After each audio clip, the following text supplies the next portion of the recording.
It started with a sound I hear every day. My phone buzzed. Just once. No ringtone, no notification light. Just a single, silent vibration. I looked down. One message. No name. Just a number I didn't recognize. Leave town. You. I stared at the screen, confused. I thought maybe it was a prank. Some joke from a friend. I almost laughed. But something felt wrong. My full name was in the message history. And the message had a weird time stamp. It said it was sent 1 week from now. That didn't make sense. I scrolled back to see if there were older messages. There weren't. Just this one. My thumb hovered over the reply button. What was I supposed to say? Who is this? But before I could type anything, another buzz. You won't believe me now. But you will. Something bad is coming. Leave before Friday. My heart actually skipped. My hands were cold. This didn't feel like a joke anymore. I checked the number again. It looked normal, but there was something about it. So I copied it and tried calling. The line rang once, twice. Then it went dead. Not even voicemail. I sat on the edge of my bed, staring at the wall. My apartment was silent. Too silent. Like the air itself was holding its breath. I wanted to forget it. Delete the messages. Pretend they never came. But then curiosity took over. I texted back. Who are you? No reply. For hours. That night, I couldn't sleep. I kept checking my phone like an addict. At 2:37 a.m., I finally gave up and closed my eyes. And that's when the next message came. I'm you. From 7 days ahead. I can't say much. They're watching. But you have to trust me.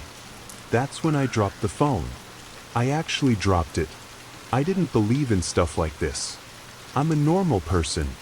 I go to work, I pay rent, I don't chase ghosts or read conspiracy blogs. But this was different. It knew things about me. Things I never told anyone. Like what happened when I was 10. Something no one else knew. The message said, remember the creek. When you slipped. That wasn't an accident. My stomach turned. That fall nearly broke my neck. But I never told anyone I felt like someone had pushed me. I didn't reply. I couldn't. The next day at work, I tried acting normal. But my brain was stuck. I kept thinking about the messages. I even started watching people more closely. A guy on the train stared at me a second too long. A woman passed me twice on the same street. Was I being paranoid? Or were they real? At lunch, I got another message. You need to leave before Friday. Or it starts. The fire. The lockdown. You'll be trapped. My fingers were shaking. I looked around the room. No one was looking at me, but I felt watched. I told my boss I wasn't feeling well and left early. I sat in my car for almost an hour, thinking, just thinking, what if it really was me? What if I was texting myself from the future? What was coming? I didn't know yet, but I could feel it. Something was building, quite slow, like the calm before a massive storm. And I had 4 days to decide. Stay and risk everything, or run and never look back. I didn't know then that this was just the beginning. The day after the first message, I tried to move on. I went to work like nothing happened. I smiled at people. I answered emails. I did everything like I was supposed to. But the truth? I wasn't even really there. My mind was stuck on that message. Leave town. No. I read it again and again. I kept my phone on silent, afraid another one would come while I was in a meeting. I didn't want to explain why I was suddenly pale or why my hands were shaking. The thing is, I wanted it to be fake. I wanted it to be someone playing a trick. Because the other option, that it was really from me, that was way worse. After work, I met my friend Jake at a diner. He didn't know anything was wrong. We ordered burgers, talked about his weekend, normal stuff. but my brain was somewhere else. At one point, Jake asked, "You good? You look like you saw a ghost." I laughed it off, said I didn't sleep well, but inside, I wanted to scream, because I couldn't tell him the truth. How do you even say it? "Hey Jake, I think I got a text from myself. From the future, telling me to leave town before Friday." Yeah, no way. But that night, back in my apartment, the silence felt louder. I locked every door, closed every window, turned on every light. Then the third message came. "Jake's not safe either. Don't tell him." Not yet. My blood turned cold. I hadn't said anything to Jake. Not one word. But the message knew I was thinking about it. And it knew his name. This was beyond creepy. This was personal. I finally asked the question that had been eating at me since the first message. "Why are you doing this?" The reply came fast. Because I didn't listen. And everything went wrong. I stared at the words until my eyes burned. I wanted answers. I needed to know how. So I did something stupid. I called the number again. This time, it didn't ring. It went straight to a dead signal. Just a flat, hollow tone like the number didn't even exist. And then the screen flashed, just for a second. A mirror image. My name. My face. A glitch. It was gone too fast to screenshot. I wasn't even sure it was real. Maybe my eyes were playing tricks. Or maybe something else was playing tricks on me. I didn't sleep that night. I couldn't. All I kept thinking was, if this person isn't pretending, if this is me, then what happens next? What did I do, or not do, that led to something so bad I had to go back and warn myself? And most of all, why was I so scared of my own future? I tried to forget. I told myself it had to be a scam, a weird trick, someone playing games. But deep down I knew that message wasn't normal, and whoever sent it knew too much. The next morning, I woke up to another message. "You're going to skip breakfast. But check the eggs before you throw them away." Weird. Super weird. But I was already late for work. I hadn't even thought about breakfast yet. I walked to the fridge, opened it. There they were. My eggs. Expired. Except one had a crack. A small one. I picked it up. It was leaking. Rotten inside. I had no idea why, but my chest tightened. This wasn't luck. I never told anyone about my habit of skipping breakfast. I live alone. No roommates. No nosy neighbors. Just me. And yet, this message had guessed exactly what I would do. Exactly what I would find. I didn't reply. I just left for work. But all day, the feeling followed me. Like something invisible was always a few steps behind. At lunch, another message. "Don't take 7th Avenue today. There's a car about to crash at the corner of Ash." I froze. That's the exact street I always take when walking to the park. Again, I told myself not to believe it, but curiosity won. So I took the long way. And I waited, hidden behind the bus stop near Ash Street. I felt stupid just standing there. Then it happened. A red car ran a stop sign, slammed into the side of a silver SUV. Glass flew. People screamed. I couldn't move. I wasn't just freaked out anymore. I was scared. This wasn't a warning from a stalker. This wasn't a random lucky guess. Whoever this was, they were right. I texted back. "If you're me, prove it." I didn't expect a reply. But it came. "Check under your bed. Far left corner. Behind the loose floorboard." I ran home. I didn't even take my shoes off. Got down on the floor, moved the bed, felt around, and there it was. A small wooden plank that moved when I pressed it. I pulled it back. Dust flew up in my face. And beneath it, an old photo. I hadn't seen that photo in years. Me and my dad. I was about 8. We were smiling in front of the lake. The same lake where I stopped. My hands were shaking. Because I remembered now. That photo had gone missing. I thought I lost it years ago, but here it was, hidden in a place no one else could have known about. Not unless they were me. And at the bottom of the photo, written in faded blue pen, were 2 words I'd forgotten. Don't trust her. I stared at those words for what felt like forever. Who was her? What did it mean? I didn't know yet, but the messages did. And somehow, they were always one step ahead of me. I was starting to lose it. The messages kept coming, but only when I was alone. Never when I was around people. It felt like whatever, or whoever, was sending them, was watching me. And not just watching. Waiting. On Tuesday night, I got another text. Direct. Go to the old clock tower. Midnight. Come alone. Don't tell anyone. I stared at it for a long time. My thumb hovered over the delete button. But I didn't delete it. Because deep down, I needed to know what was going on. The clock tower was on the edge of town, near the woods. No one really went there anymore. It had been abandoned for years. Some kids used to sneak in, but it was mostly just birds and dust now. I left the house around 11:30. The streets were quiet. Too quiet. No cars. No wind. Just that thick, heavy silence again. The kind of silence that presses against your ears. When I reached the tower, my breath caught in my throat. I hadn't been there since high school. It looked even worse now. Paint peeling, windows broken, the front door barely hanging on its hinges. But it was open, like someone wanted me to go in. I pushed the door slowly. It creaked like in a horror movie, and yeah, I was already regretting everything. Inside it smelled like mold and rust. The air was cold and sharp. I checked my phone. 11:58. 2 more minutes. I stood in the center of the room, under the gears and broken clock face above me. My eyes kept darting around. Every shadow looked like it might move.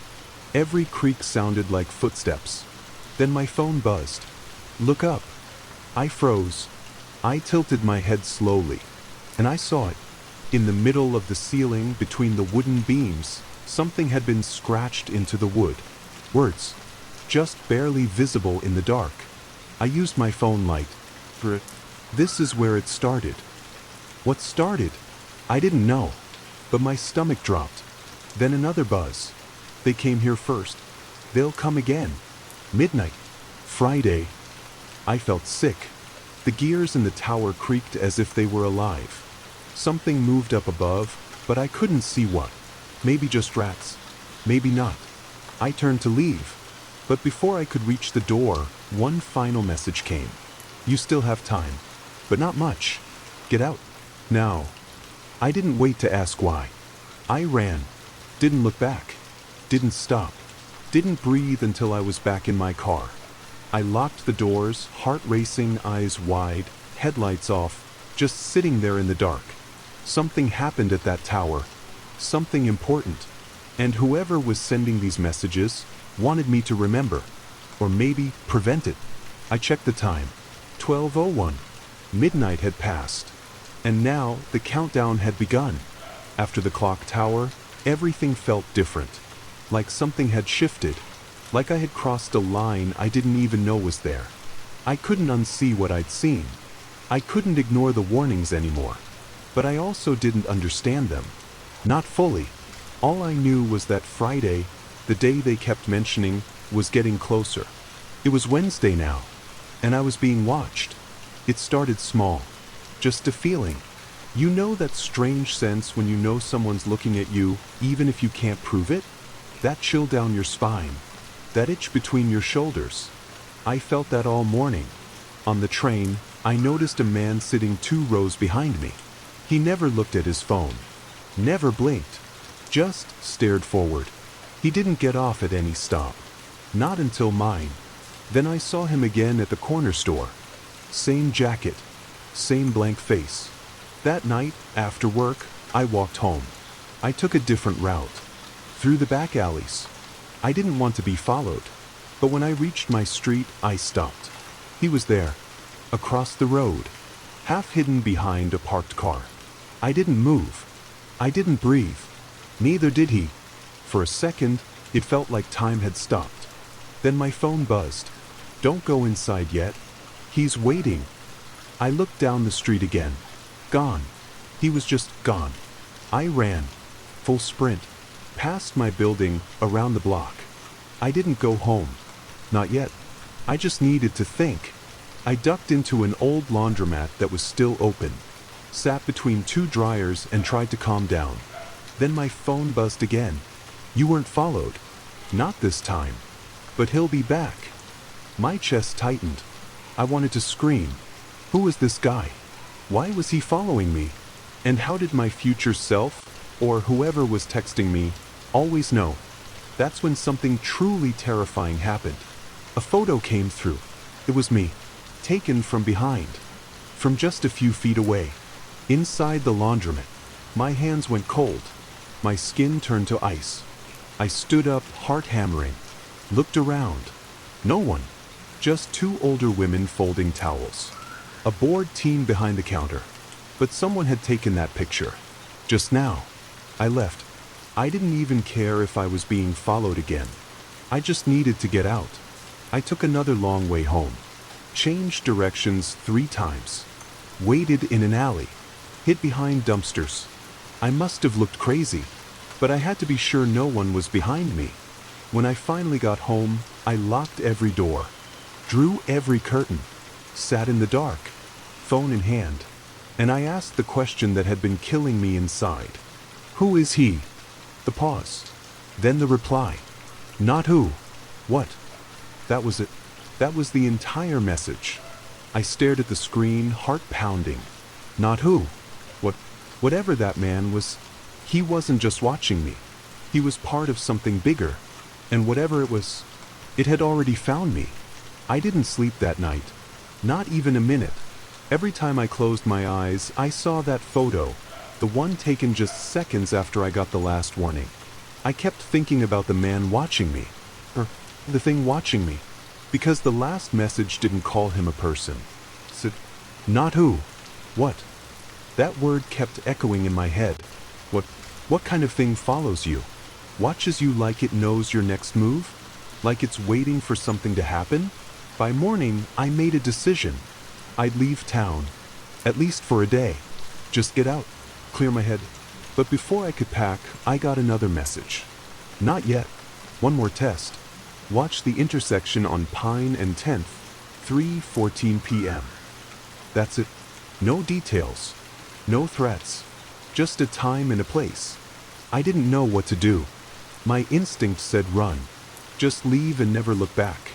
But my curiosity, the same thing that got me into this, it dragged me there anyway.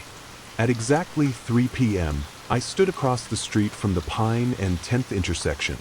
It was a normal part of town. Stores. People walking. Nothing unusual. 3:10 p.m. Nothing. 3:13. My heart started racing. I didn't even know what I was looking for. Then it happened. A school bus came rolling down the street. Slower than usual. I saw the driver. He looked tired, distracted, and walking right into the crosswalk. A woman with a stroller. She didn't see the bus. The driver didn't see her. I stepped forward, ready to yell, ready to run. My whole body screamed, move. But before I could, a man jumped in. Out of nowhere, he pulled the woman back just in time. The bus slammed on the brakes. Everyone screamed. It missed them by inches. I watched it all happen like I was outside my own body. Then I saw him, the man who pulled her away. He looked like me. Same jacket, same height, same way of standing with one foot slightly out. I recognized it, because it's mine. He looked at me, just for a second, then turned and walked away into the crowd. I couldn't move, couldn't even think. My phone buzzed. Now do you believe me? I did, because what I just saw wasn't a coincidence. It was a setup, a test. I think I was testing myself. I don't know how it works. Time travel, glitches, parallel lives, I have no idea. But I saw my own face today. I watched myself stop an accident that was supposed to happen. Or maybe that did happen. In another version of this week. And now I knew the rules had changed. Because if I was here, then so was whatever I had been running from. And Friday was only 2 days away. After the accident, I couldn't stop shaking. I saw myself. I know I did. But that version of me, the one who saved the woman and the baby, he didn't just show up and disappear. He looked at me like he recognized me. Like he was checking to make sure I was still here. It was like we switched places. Only I wasn't sure who I had switched with. That night, I went straight home. I didn't turn on the lights. I just sat in the dark, waiting for another message. None came. I should have felt relief. I didn't. Something felt off. I stood up, walked into the bathroom to wash my face. And then I saw it. The mirror. It was me. My reflection. My face. But something was wrong. She blinked too slow. Her head tilted just slightly, not the way I moved. When I leaned in, she was half a second behind. Just a little off, like a bad video call lag. I froze, and then she smiled. But I didn't. My reflection smiled, before I could. My legs went weak. I gripped the sink, breathing hard. It wasn't me in the mirror. I slowly raised one hand. The reflection did too, but not quite right. The fingers were too stiff. Too careful. Like she was copying me. Like she was trying to remember how to move like me. And then she mouthed something. I couldn't hear it, but I saw her lips. "You're late." I stepped back fast. Almost slipped on the bathroom tile. I grabbed a towel, covered the mirror. I didn't want to see it for whatever it was. My phone buzzed. "Stay calm. She's not real. Not yet." I couldn't breathe. Not real? What did that even mean? Then another message. "She's the backup plan. In case you disappear." I sat down on the bathroom floor, heart racing. Disappear? Was that what this was about? Something was replacing me. Slowly, quietly, starting in the mirror. That's why I was being warned. That's what Friday meant. It wasn't just danger coming. It was me being erased. And whatever was pretending to be me was getting better at it. When I woke up the next morning, something felt wrong. Not the usual wrong. Not just fear or confusion or the tension I'd been carrying all week. This was different. It was quiet. Too quiet. My phone wasn't buzzing. No more messages. No warnings. I sat up, looked around my room. Everything looked the same, but felt different, like I had woken up somewhere that only looked like my life. I grabbed my phone and checked the date. It was June 5th. I still had one day. Thought I did. I went to the kitchen, checked the clock on the microwave. Saturday, 6:47 a.m. Well, I froze. Saturday? I double-checked my phone. Still said Thursday. I powered it off. Turned it back on. Now it said Saturday. June 7th. I had lost a whole day. Friday was gone. Like it never happened. Check my texts. No messages from me. Not a single one. All the other texts were there. Work, friends, spam, but everything from me? Gone. Like someone had wiped them clean. I ran to my window and looked outside. It was cloudy, quiet, but normal. Too normal. My neighbor was watering his plants. The mail truck was driving down the street. Nothing looked wrong, but everything felt wrong. I opened my door. There was an envelope on the floor. No address. No name. Just sealed with tape. I picked it up slowly and took it back inside. Inside was a single photo. It was me, lying on the ground. Eyes closed. Same clothes I wore yesterday, or what I thought was yesterday. Written on the back in black marker. This was Friday. I dropped it. My hands were shaking. Had I died? Had something taken over? Was I still me? I stared at my reflection in the dark TV screen across the room. It looked back calm. Still. Too still. No delay. No lag. No strange smiles. But I didn't trust it anymore. I got another text. The first one all day. Don't let them think you're awake. Pretend you don't remember. Watch what they do next. I didn't reply. I just sat down. Still silent. Because if Friday had been taken from me, then whatever replaced it was still in this room. I didn't move for hours. I sat in my apartment, lights off, curtains closed. Just listening, watching, waiting for something to happen. Because now I knew the rules had changed. Time was being erased, and so was I. I kept going over that photo again in my head, the one from the envelope, lying on the ground, like I was dead, or asleep, or something worse. That was Friday, a day I couldn't remember, and maybe a day I didn't survive. At around 9 p.m., my phone rang. I nearly jumped out of my skin. I hadn't heard it ring in days. Every message came in silence. Quiet buzzes. Never a full-on call. I didn't recognize the number, but I picked up anyway. I don't know why. Curiosity, maybe, or some part of me still hoping for answers. I didn't speak, and for a moment, neither did the person on the other end. Then I heard it, my voice. Hey, it was me, but slower, like I was tired, like I was dragging every word through mud. Don't anything. My chest tightened. I held my breath. You're not safe. I don't have much time. I need to tell you what happened on. The line cut. Static. Then a voice, not mine. Lower. Deeper. Glitchy. He shouldn't have called you. And then nothing. Call ended. My hand was frozen around the phone. My heart pounding so hard it hurt.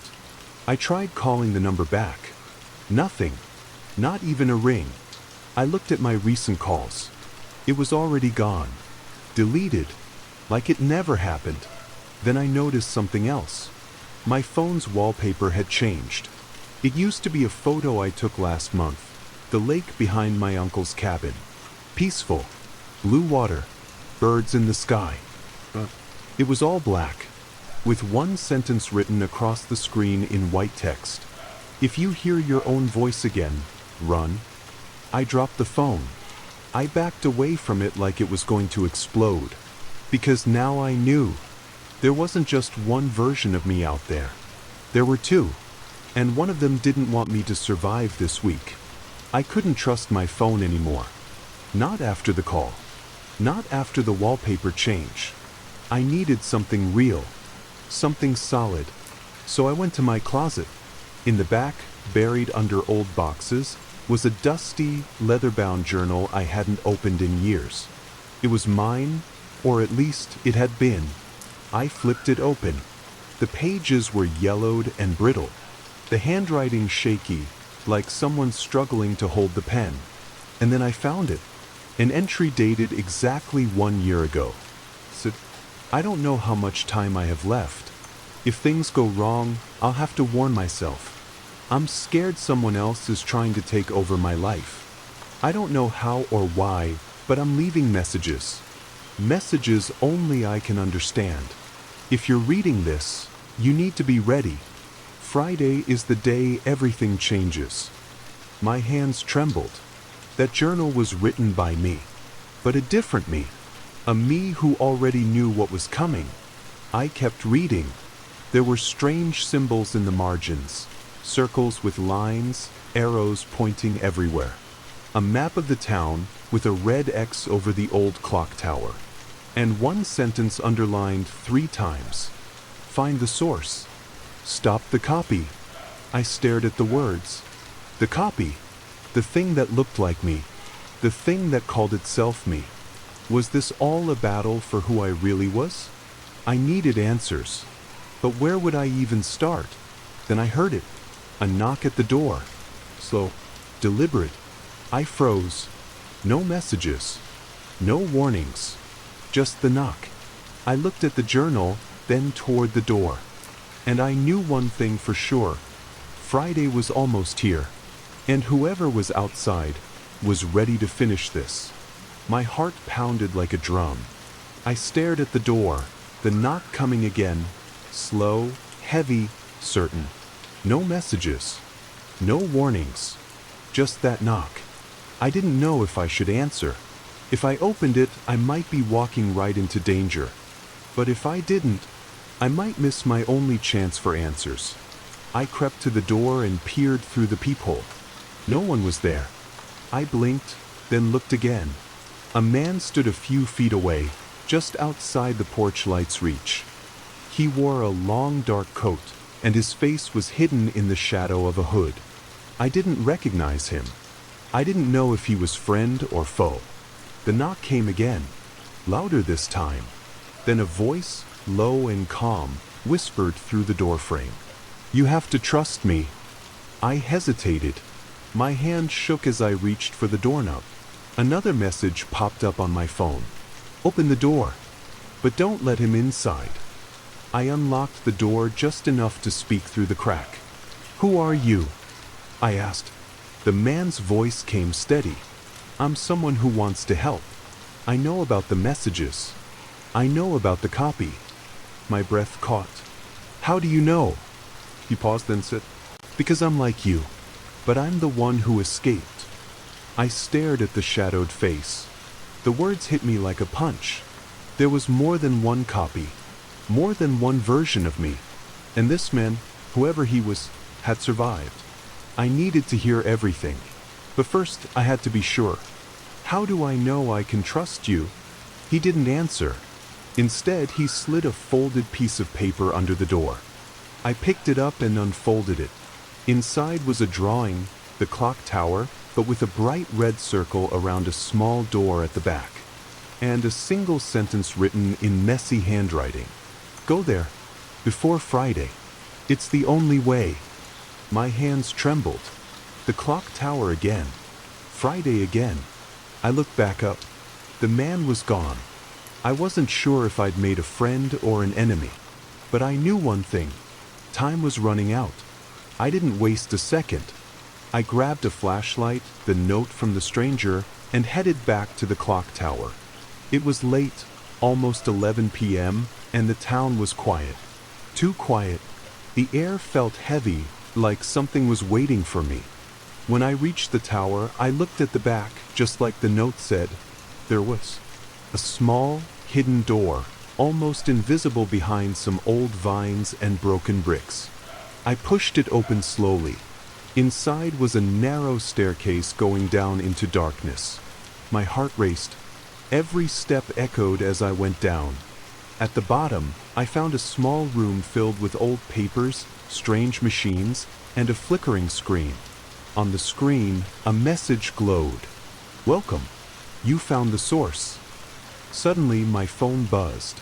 "You're close, but they know you're here." I looked around, feeling eyes on me. Then, a voice whispered from the shadows. "You shouldn't have come."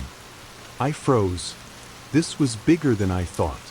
And Friday was still coming. The voice in the shadows sent chills down my spine. I tried to see who was speaking, but the room was too dark.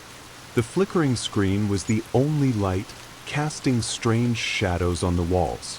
I wanted to run, but my feet felt stuck. Then the door slammed shut behind me. I spun around, heart pounding. I was trapped. My phone buzzed again. "Don't panic. Find the hidden switch. It will save you." I looked around quickly. Among the old papers and machines, I spotted a small panel on the wall. I pressed it. A section of the wall slid open, revealing a narrow passage. Without thinking, I jumped through it. I landed in a narrow tunnel, cold and damp. I could hear footsteps behind me.